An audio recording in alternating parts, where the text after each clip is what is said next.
Okay, so welcome everybody to today's webinar, Seagrass Restoration, Bringing Biodiversity Back to Our Seas, which will be presented by Leanne Cullen-Unsworth. So seagrasses are threatened with annual global losses estimated at around 7%.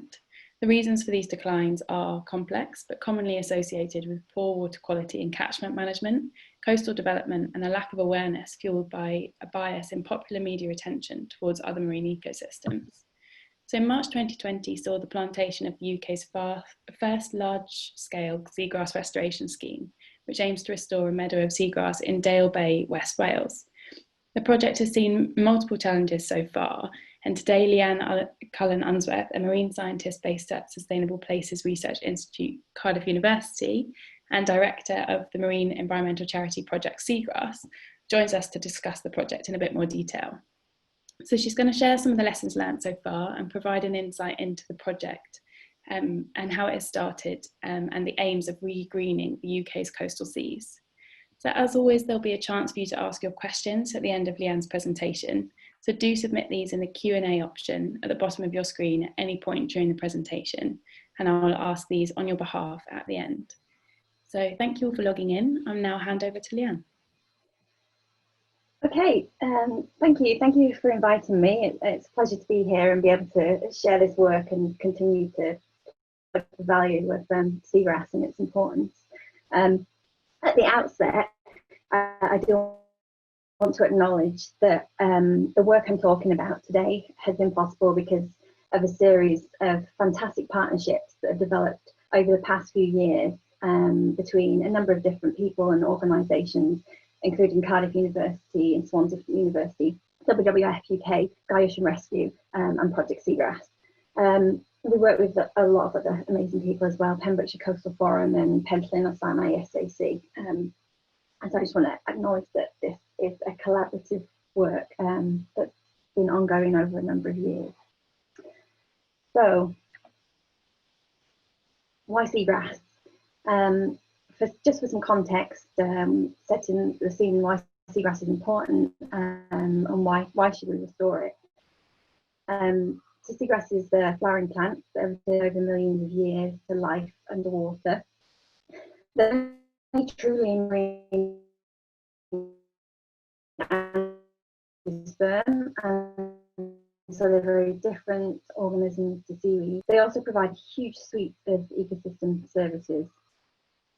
Just one example is 20% of the world's largest commercial fisheries are supported by seagrass as a nursery habitat, and that includes the pollock, the most landed fish on the planet, as well as our cod fishery in the UK. They're a near global resource occurring on every continent except Antarctica, and are of exceptionally high conservation value. They have multiple international and national designations, including definitions as indicators of the health of coastal waters by the Water Framework Directive, and that's due to their measurable and rapid responses to a changing environment. Their relative simplicity as a marine ecosystem also makes them really good model systems to investigate the range of ecological theory.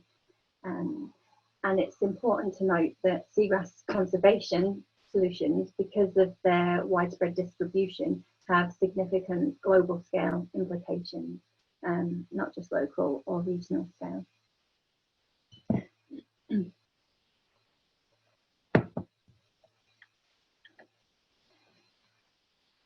So, as I said, seagrass is found across the globe. It's found in shallow seas on the continental shelf. It grows on all continents except Antarctica, thriving in both tropical and colder temperate regions. There are around 72 species of seagrass globally, and different species have adapted to life in their surrounding environmental conditions. So, seagrass grows in soft sediment in the intertidal to subtidal. They prefer sheltered places like shallow bays, lagoons, estuaries, where waves are limited and light and nutrient levels are high. They can be found up to around 60 meters deep. Tidal exposure, wave action, water clarity, and low salinity that control seagrass survival at their shallow edge near the shore, its depth, and light exposure that controls their distribution on the deeper end.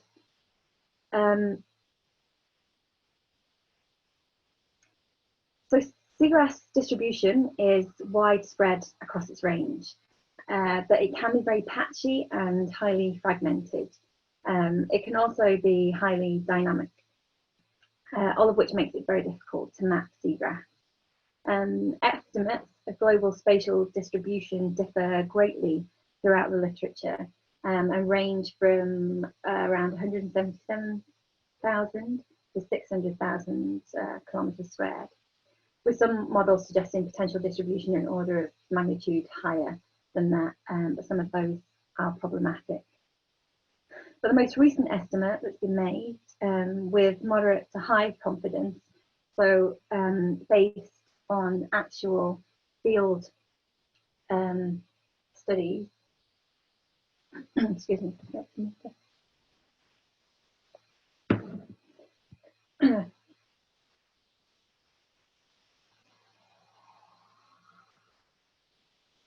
Sorry, the most recent estimate.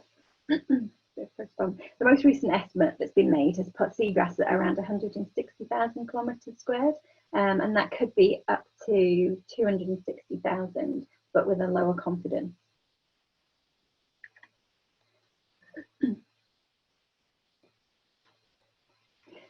So this figure shows the compiled global seagrass area that's been mapped from existing data relative to maximum potential seagrass area that's been modelled within each of the seagrass global bioregions.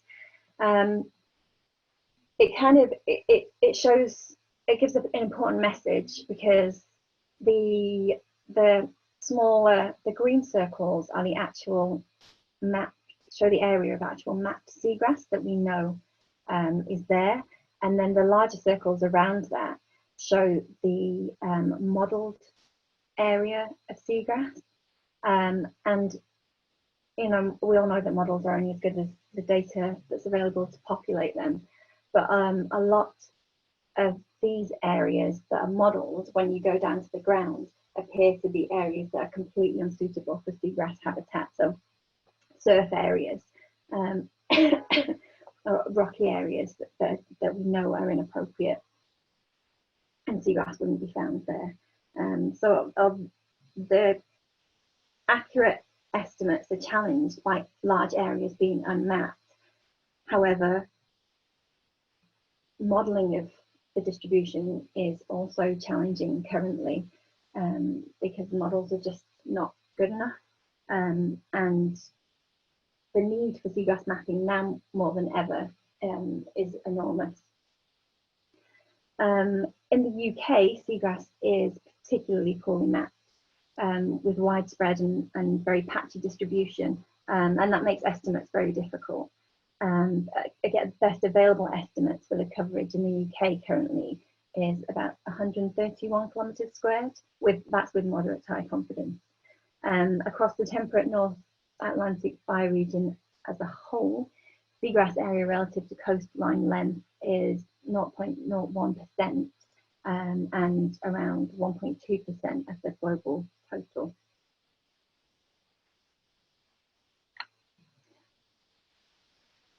The common UK seagrass species are Zostera marina, which is commonly known as eelgrass, and Zostera nolti, known as dwarf eelgrass. So these are the two generally accepted species of seagrass in the UK. UK seagrass meadows are incredibly productive and biodiverse systems, no different to seagrasses anywhere else, obviously with a scale of biodiversity. Seagrass in North Wales, for example, has been found to harbour over 50 species of fish and hundreds of invertebrates. They're a hugely underappreciated resource that support our fisheries, help keep our seas clean, help protect our coastlines, and have significant capacity to contribute towards climate change mitigation. But they are a habitat under threat. regardless of their importance. Approximately 58% of seagrass globally have lost part of their distribution, with overall loss since 1980 estimated at 7% per year, with some estimates being equivalent of 2 football fields per hour lost. And the UK is no exception to that, and is perhaps in the extreme, having lost around 90% of our seagrass cover since the 1930s, with around 40% of that loss in the last 35 years.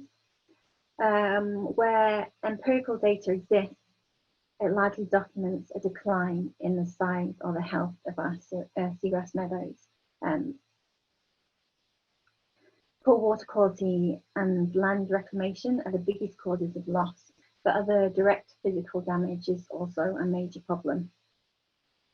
In Wales, our knowledge of the historical loss of seagrass is limited to relatively recent records, but we do know that a range of sites once recorded to contain seagrass no longer have any coverage. Records do exist of seagrass from the South Wales coast in places like the Gower, Swansea Bay, Cardiff and Newport, but it's no longer present at any meaningful scale in any of these areas. In the Milford Haven waterway, a range of sites of historical records of seagrass present, but again, they no longer contain the habitat, or it's extremely sparse.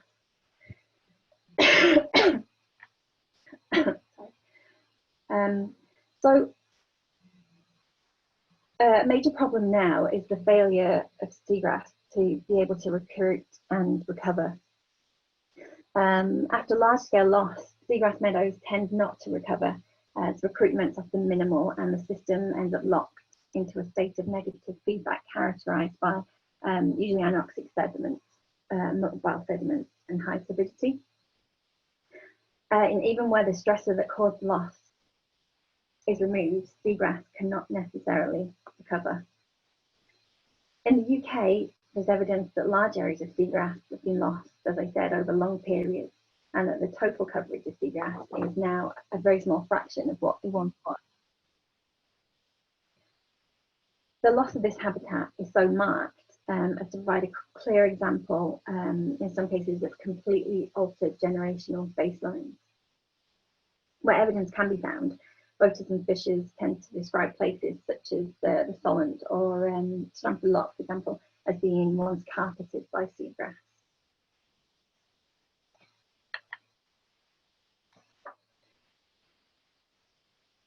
So in the face of both a climate emergency and a biodiversity crisis, we can't keep allowing these losses to continue, and we need action to reverse the loss urgently before it is too late. Despite the huge suite of ecosystem services that seagrasses provide, in particular their biodiversity and fisheries support, which is irrefutable, a major driver towards seagrass rejuvenation so far has been climate mitigation. And actually, as an aside, we've had a lot of interest in Project Seagrass recently from businesses, different businesses, from huge range of sectors wanting to offset their emissions and use seagrass restoration to do that. There is an increasing emphasis on natural solutions to the climate crisis, and the role that nature can play in reducing atmospheric carbon is increasingly being recognised, with projects being developed that enable these natural carbon capturing processes. The collective carbon capture from marine ecosystems, referred to as blue carbon, is a key part of any strategy to reduce the levels of carbon in the atmosphere. And seagrass is a key marine ecosystem with a potentially enormous contribution to make to blue carbon. For example, at the moment, while seagrass occupies only around 0.2% of the ocean floor, it accounts for around 10% of the carbon captured in our oceans each year.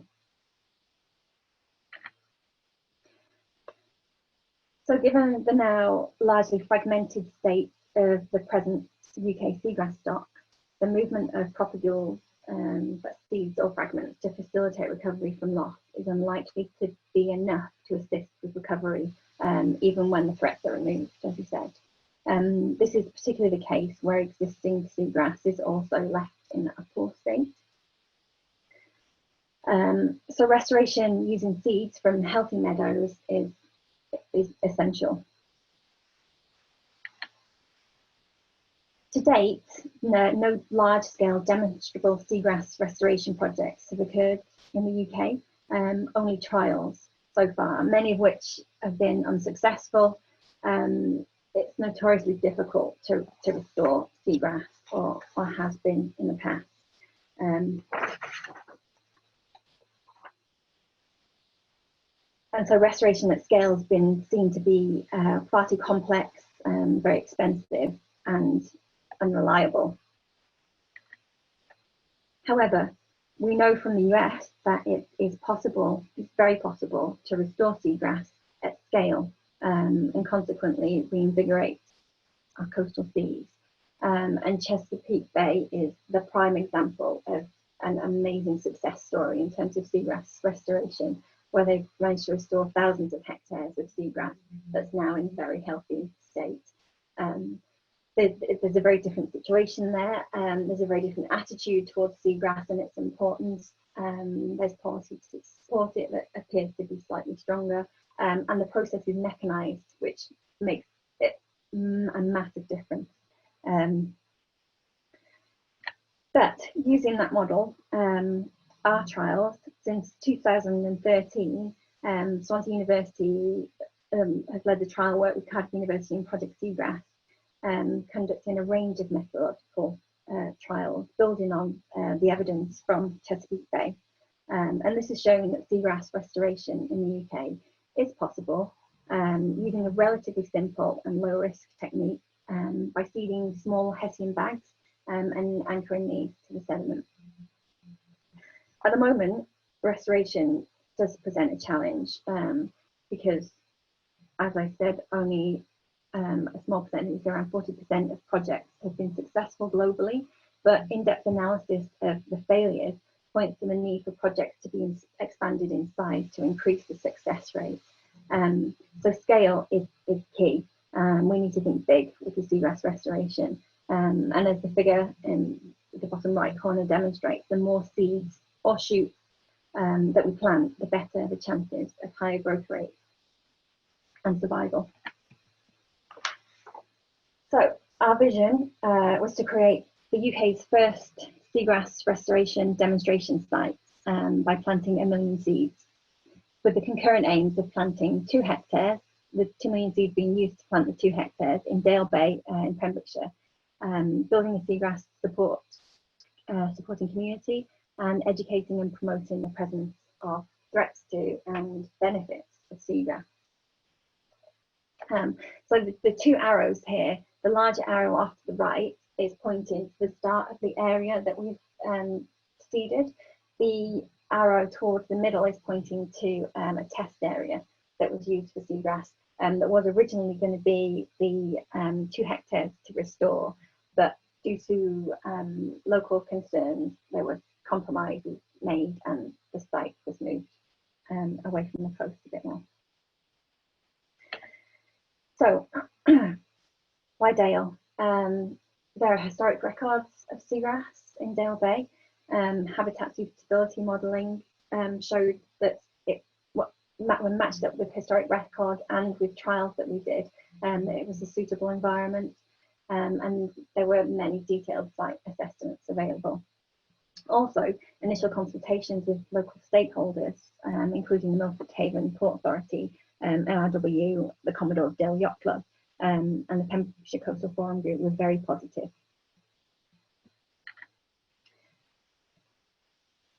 However, initial consultations and in fact ongoing consultations with the local community were less positive to start off with concerns raised from a number of stakeholders, surprising concerns, who were generally most worried about access being restricted.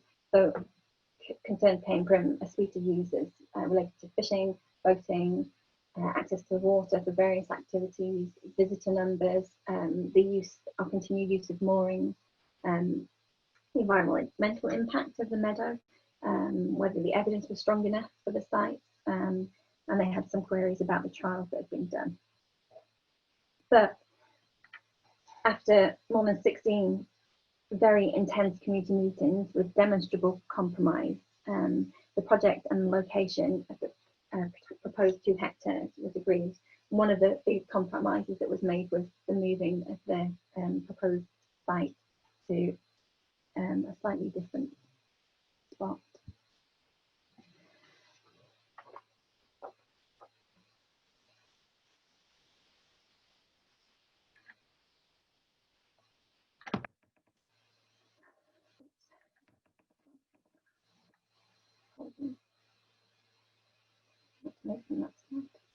Okay. So for the planting, which took place earlier in this year, we did collect 1 million seeds last August that were used to fill 20,000 seagrass seed bags to plant the 2 hectares in Dale. And the figure on the slide just shows how the lines were laid out. So the seed bags were tied to hessian lines and spaced a metre apart, with each line containing 100 bags, and then they were laid out in approximately horizontal rows. And heavier sandbags were used as the anchors, and the idea is that the hessian actually biodegrades with time fairly quickly. So in reality, so far we've laid around 750,000 seeds onto the seabeds, covering about 1.5 hectares in the demonstration site. The seeds then seem to have the best possible start with the incredible weather we've had since March, coupled with the highly limited access of external influences due to mainly to COVID restrictions. But some of the team were finally allowed back to check on the seeds earlier this month, which was later than hoped. But there are lots of seedlings sprouting, so it's looking great. I'm very excited about that. We'll now top up the meadow, the remaining 0.5 hectares in November, assuming we can collect seeds from our donor meadow in August this year, which is also looking pretty good so far. So the whole process relied on a huge amount of person power. So to collect that many seeds took a lot of time diving and hand picking and snorkeling, and a lot of people were involved with that. Again, filling 20,000 hessian bags is very labour intensive, and we had an amazing body of volunteers who were also involved in that, from schools to scout groups. Different companies had staff volunteering for us to fill the bags. So it is very labour intensive. Actually, sowing the seeds took 7 days. 44 volunteers were involved in that, 70 hours, and we've done the 1.5 hectares that will be topped up as soon as we can. So the next steps. Seagrass restoration, it does remain expensive, and it relies on significant donor funding at the moment. There remain many unanswered questions, and failures do happen, but our meadow is looking great. We're doing it. We're able to restore seagrass. The costs are falling. That will be helped by working out ways that are appropriate in the UK to mechanise the process, and some members of the team are working on that at the moment with engineering colleagues. Multidisciplinary research is starting to answer the questions that are unanswered, and we're building on decades of international research. So restoration is starting to happen, but it does need wider societal awareness, and it needs government support. And hopefully it is just the start. So we're restoring at the moment at the Dale scale with the mindset of an allotment gardener, to make real impact in terms of carbon capture and enhancement of other ecosystem services. We really need to scale it up much more. So our next endeavour, now we have the demonstration site and it's looking good, is a further 5 hectares of seagrass in Wales and 5 hectares in Scotland in coming years. We know that restoration requires partnerships and cooperative research, working very closely with local stakeholders on specific site selection.